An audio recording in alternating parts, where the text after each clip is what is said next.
Okay, so traditions. In the wise words of Banjoman Walker. Is it soft and plump? It's very soft and plump.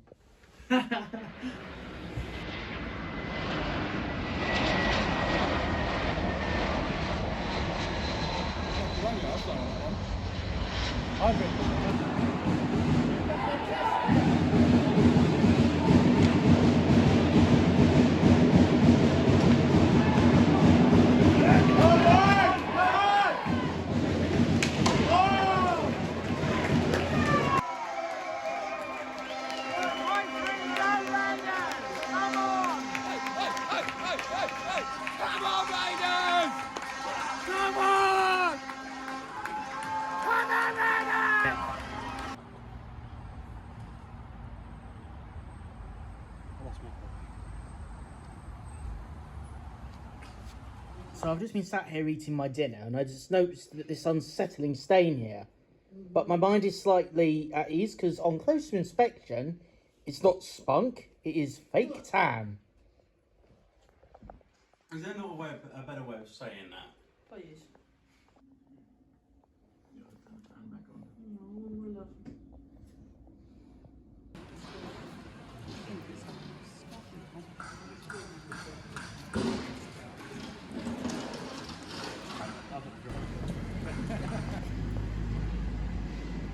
It's definitely quite similar to the one in Bournemouth. Although, there's two seats at the back, which I'll get a couple of photos of in a minute. Everything else is almost better preserved, but almost the same. Really cool rear view of the Mosquito. And the B-25 from the RAF Museum still has its American livery on the side. On the other side they've given it an RAF livery, so yeah, that's cool. You get to see the Mitchell in two different colour schemes. Right, let's see what we can do. Welcome to Lanvia Pulguingil Go Yu Quen Drobo Lancilio Go Go Go. I think that's about as good as I'm gonna get.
So we've cashed in our things, and I think we've all kind of agreed on the hot dinner. I've gone for fish and chips with both mushy peas and normal. Got some ice cream for an extra $2.95. Matt's going with water and chips. Yeah, I don't like fish at all. And I think they sold out of the other thing you were looking at. Yeah. And Susanna has gone with Fish and chips as well, but has gone for mixed veg. Yeah, I was looking at the beef trimmings, but it was spicy, so. Yeah, personal preferences at the end of the day.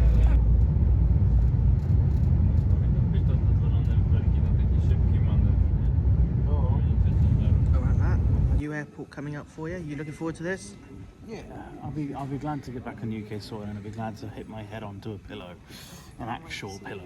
Not I think we're all going to agree on that one. Yeah.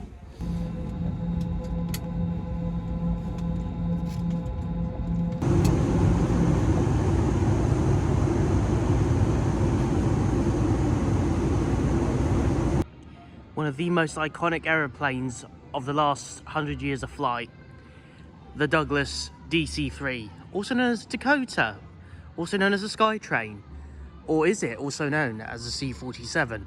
Either way, this is a KLM-1 that's been restored. Like I said to Matt and Zeus off camera a few minutes ago, for a lot of people in the 20th century, the Dakota or the DC-3, for a lot of people would have been their introduction to flying on an airliner or modern aircraft. These things have come a very long way since the DC-3, and long may these things continue to fly.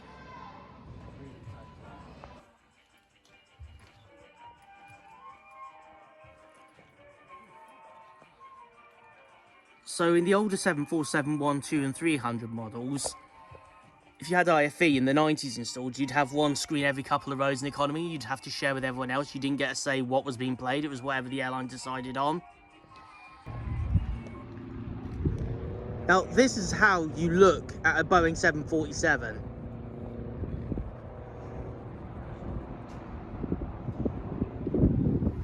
You enjoying this, Matthew? Yeah. Oh, he is. He loves it.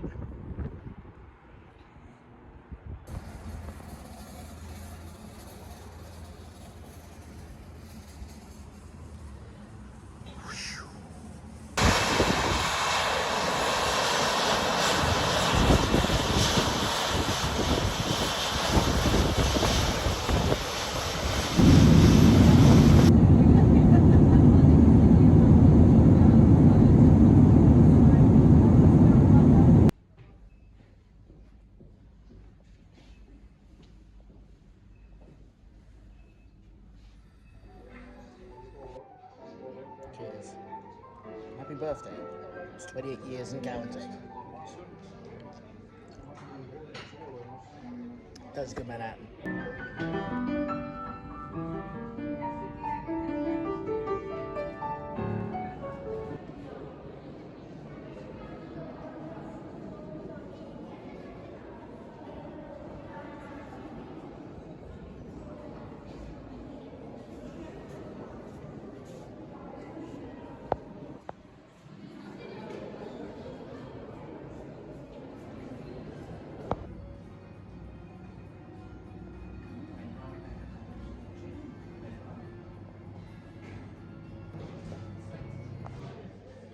Schnitz up.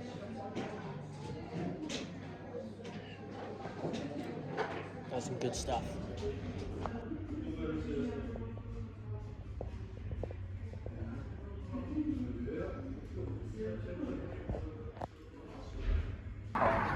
Barista, are you excited for the Bournemouth Air Festival 2024? Of course. Banjoman, are you excited for the Bournemouth Air Festival 2024? Mushroom Hunter, are you excited for it? But I'm sad at the same time because it's going to be the last one, and I don't want it to end. I agree. Yeah, I really don't want this to end. Top speed of 287 miles an hour and a range of 2,000 miles.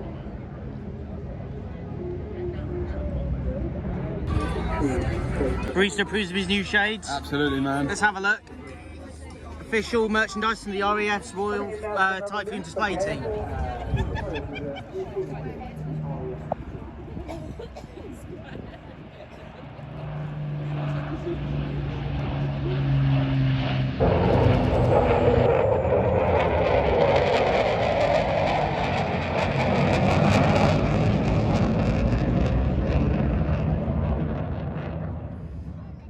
Way.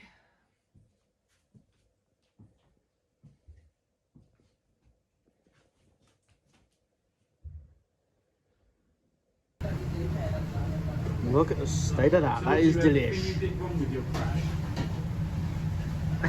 That is what you call delish. This is also That delish. is- Do you feel I'm getting for my lovely sausage?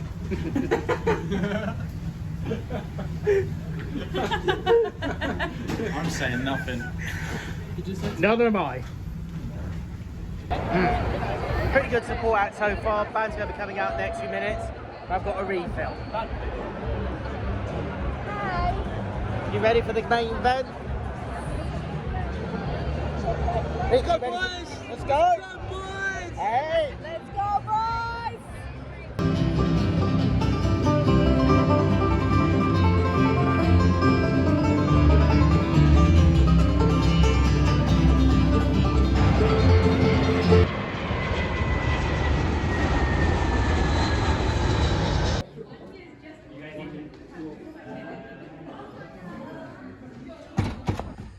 Stop banging so loudly, yeah? Well, funny you should say that, Matt. Yeah, funny you should say that. Trying to lock the wrong fucking door. What? Trying to lock the wrong door. You know the door right outside the lift. 2108.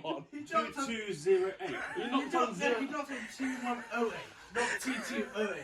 I said that's I told you verbally multiple times, and I even sent you a message. 2208. Whoops. From the lift. You knocked on that one. And he said hello. He said hello, about hello, Rich. Okay, lads. Is to a good night at the Renaissance. You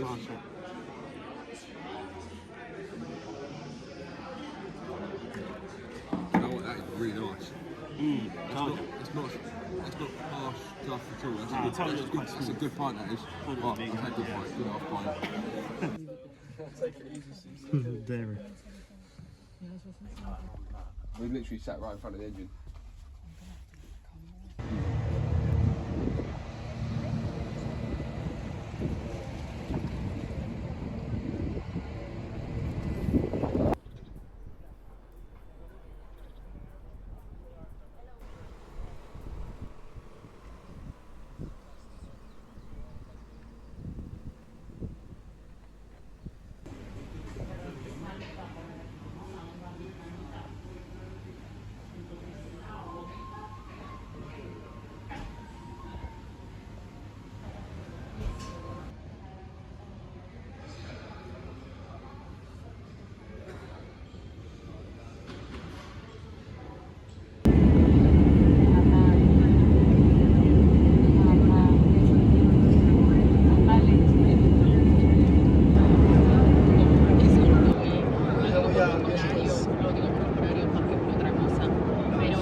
Please report no raw food today. And of course, do I need to give this aeroplane an introduction?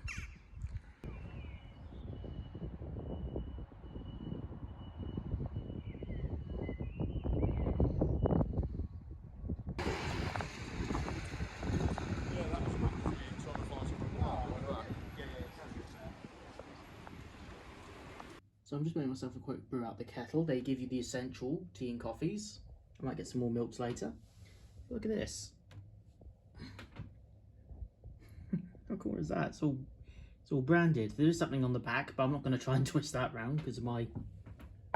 It's full of hot tea at the minute. So if I just gently turn it around. Bazinga! Look at that.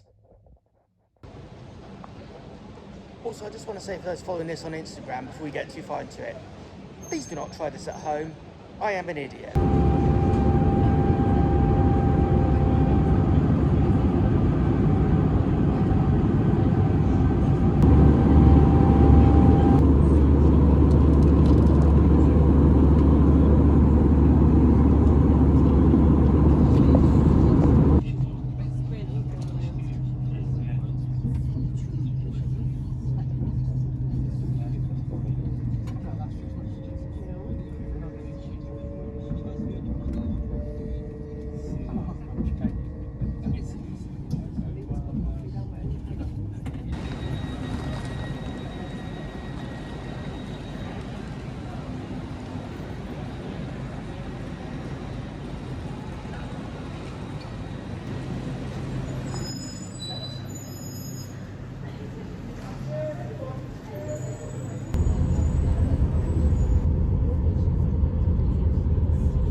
All right, we're back in my Citroen. Will and Zuza have just gotten into the Vauxhall, and we're about to head on part 2. So where's our next stop? We're going from the M4. I believe it's just outside of Oxford. It's just a random service station. I may have clicked the button with my leg. I don't know.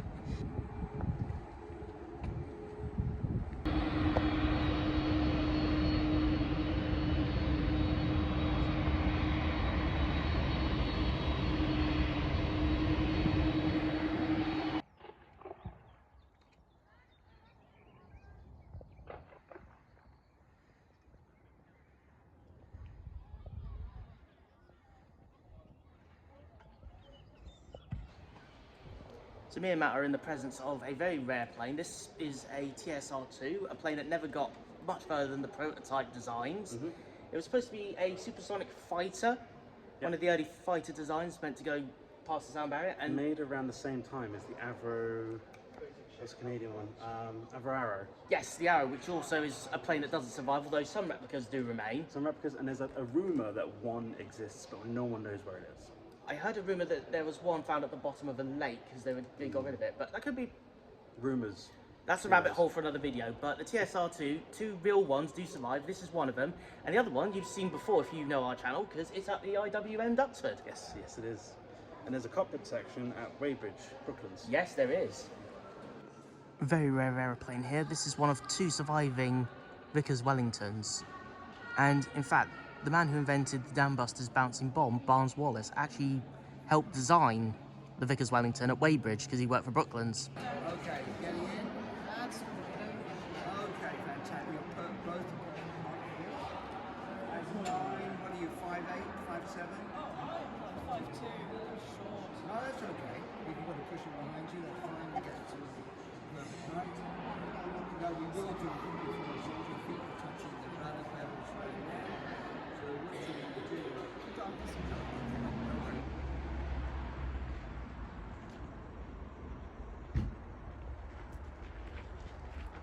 This should have been a video. The nerds are at it. How cool is that? A little tribute to the original Thunderbird series from the 1960s. The Air-Turanian Fireflash, as seen in a handful of the episodes. This was probably the most reoccurring vehicle in the show that wasn't one of the Thunderbird craft. But look at that. Someone has put a lot of time and effort into that model, and I like it.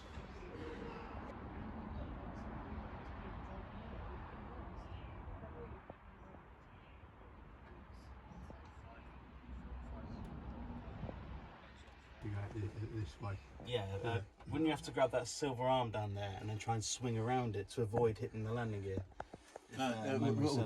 What way? That's if you got your landing gear down. When you're hoping that when you do it, the landing gear is in the up position. Oh, is it? Well, I mean, if you're up a few thousand feet. Okay, we're very, very kindly about to be given a tour of the Trident 3 flight deck, which I'm really looking forward to. Load of information. This aeroplane used to be Zulu India back in the day. We're just going to leave our bags out so we've got a bit more space. Here we go, into the Trident. If we can get in, we're a bit on the larger side, you see. After you, Matthew. I'll get the old person who really can't get in there. Where were we? Oh, this is so cool. So, that's how instruments back in play. So we're sitting on the side of runway 27 at Heathrow. Oh, lovely. And in a moment we'll get a taxi out and turn them off. Are you familiar with the controls? You look like you could. Your ruders, Yeah.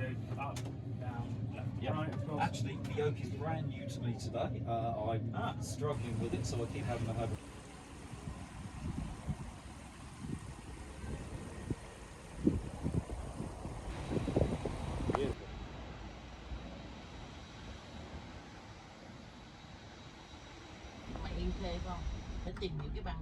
So we made it on a double-decker train. Next stop, Amsterdam Central. You good there, Matt? And of course his lordship. Hello. He just looks so miserable, doesn't he? I know, tell me about it. Well, now he's smiling. Now he's smiling.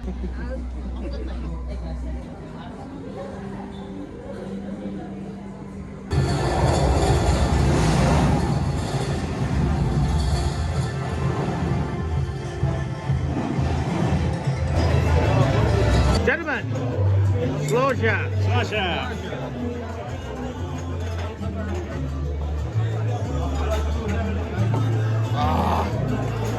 right. Oh my god.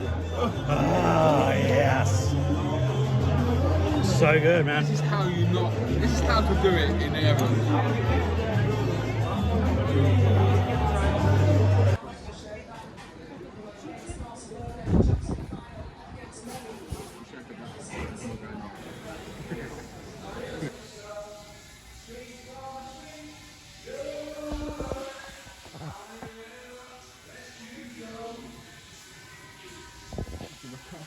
This is a big moment for Matt. This is the first time he's actually sat in a real 747 cockpit.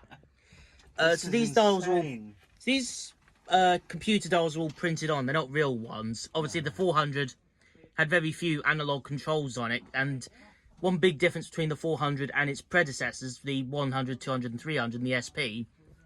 There's no flight engineer because they didn't actually need one. These seats here are just simply jump seats. Mitch, you've been rarely in a 747, so you may have the pilot seat. I'll take the jump seat. Thank you very much indeed. Right. This is some sight, I tell you. Now, most Boeing airliners, as you know, have a 3 abreast configuration at the window. And obviously this middle section depends as well on what plane you're flying. So regardless if you're on a 747, a 787 or a 777, this is the sort of seating you get. However, if you come to the back of any Boeing airliner, you get this. Because of the way the cabins tend to fold backwards and narrow, the remaining rows at the end of the plane are normally laid out in a 2 abreast configuration at the window.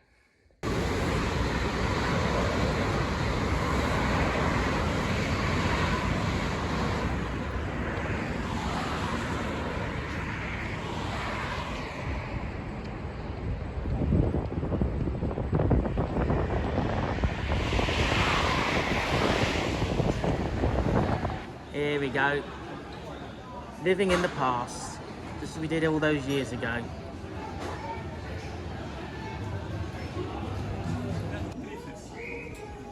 That's the spirit, boy.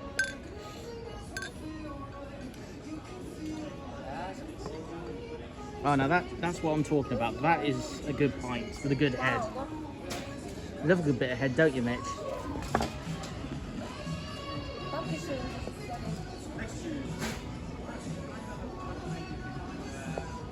Mood and could fall out and cause injuries. As a reminder, smoking including e-cigarettes, vaping and the use of other smoking.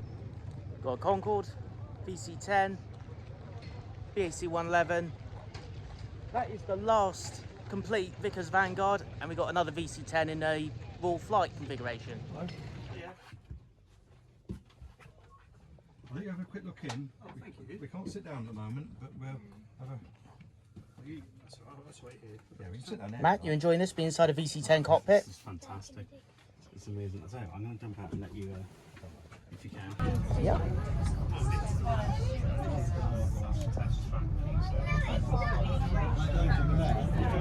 Can't park there, mate.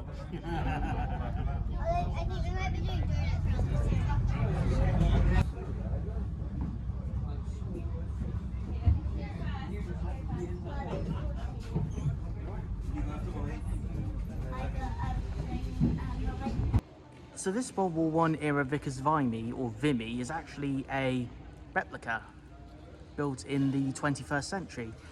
And this was made airworthy to fly the 100th, I think it was the 90th or the 100th anniversary flights from England to Australia and England to North America. And I think it even did one to South Africa, because they were all iconic pioneering flights that the Vimy performed, with all the Vimy flights originating here at Brooklands where they were built. There are only 2 authentic Vickers Vimys still in existence, one at the London Science Museum and the other at Adelaide Airport, both of them being the record-breaking pioneering planes that flew out of Brooklands back in 1919. And just over here we also have a prototype Hawker Harrier.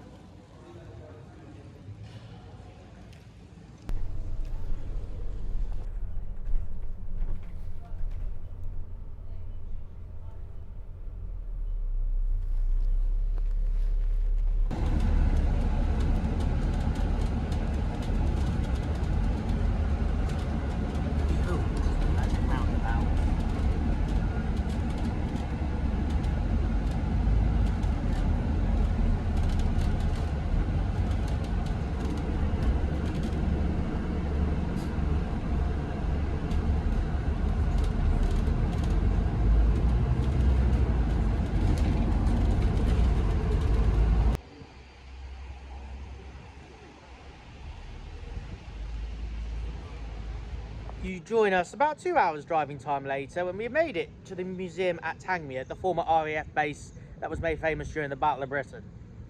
So before we start this, we need to make a bit of a correction of ourselves. I think we should probably move over then and show the exhibit in question. This Sea Vixen. Matthew? So we said in our Yeovil video back in 2021 that the Sea Vixen there inside the Hangar 3 carrier, is it? Yeah. Yeah. That one was based at Christchurch outside the industrial estate. I got it wrong. It's actually this one here.